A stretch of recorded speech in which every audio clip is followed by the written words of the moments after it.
दोस्तों, कभी कभी साइंस वहाँ ख़त्म हो जाती है जहाँ खौफ शुरू होता है। मैं उस वक्त अफगानिस्तान के एक मिलिट्री बेस पर स्टेशन था जब हमारी ऑब्जर्वेटरी को हिमाचल प्रदेश से अजीब सिग्नल मिलने लगे।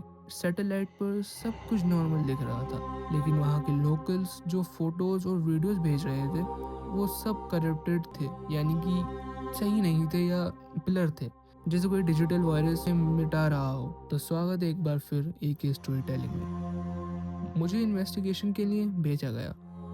एक जेट फ्लाइट और एक हेलीकॉप्टर राइड के बाद मैं हिमाचल के उस खामोश गांव में था। मौसम बिल्कुल साफ था, सूरज की नारंगी किरण पहाड़ों पर पड़ रही थी, लेकिन वहाँ की हवा में एक अजीब सी ठंडक थी जो हड्डियों तक पहुँच रही थी। गांव वाले जो आम तौर पर बहुत मिलनसार होते हैं, आज बिल्कुल खामोश थे।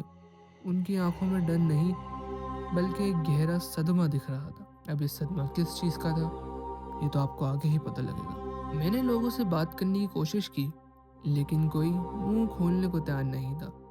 बस एक छोटी बच्ची ने रोते हुए एक बात कही जिसने मेरे होश उड़ा दिए। वो बोली, आसमान में एक चेहरा था। उसके बाद वो पूरी तरह रोने लगी और फिर कभी नहीं बोली। रात को मैं और मेरा ट्रांसलेटर होटल गए। डाइनिंग हॉल भरा हुआ था, 8 टेबल्स पर लोग बैठे थे, लेकिन कोई बात नहीं कर रहा था। सबकी आंखों से बस आंसू बह रहे थे।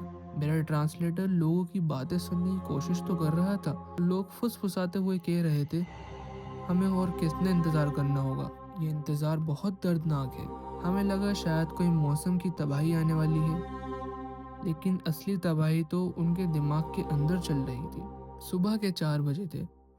अंधेरा गहरा था, पर सड़कों पर हलचल शुरू हुई।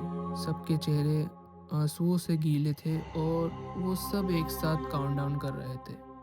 10, 9, 8 जैसे करते हैं काउंटडाउन। जैसे ही सूरज की पहली किरण पहाड़ों से निकली, एक ऐसी चीख गूंजी जो मैंने आज तक किसी जंग में नहीं सुनी थी। बच्चे, बूढ़े, औरतें सब अपनी आंखों को हाथों से दबाकर दर्द से बच रहे थे।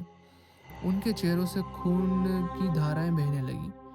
जैसे जैसे सूरज ऊपर आया, उनका रोना एक भयानक विलप में बदल गया। फिर अचानक एक बादल सूरज के सामने आया और सन्नाटा छा गया। सब लोग मुस्कुराने लगे। उन्होंने अपने हाथ हटाए और मैंने देखा उन सब की आंखें फट चुकी थी। मेरा ट्रांसलेटर आसमान की तरफ देखकर कांपने लगा। मैंने जैसे ही ऊपर देखा, उसने पूरी ताकत से मेरा सर नीचे दबा दिया।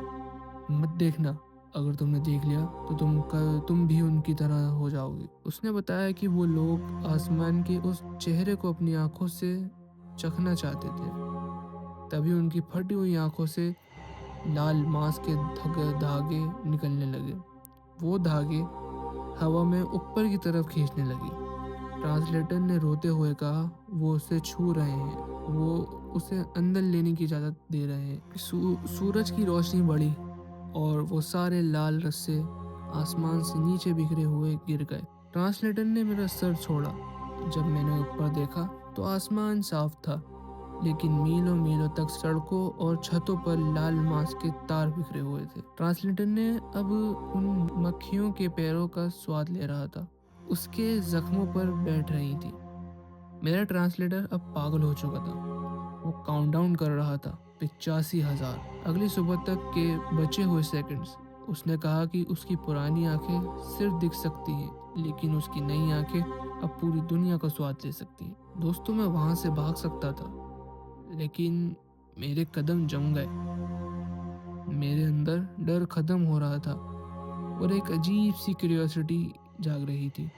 क्या मैं भी अगली सुबह उस चेहरे को चखना चाहता हूँ? क्या मैं भी उन मक्खियों के स्वाद महसूस करना चाहता हूँ?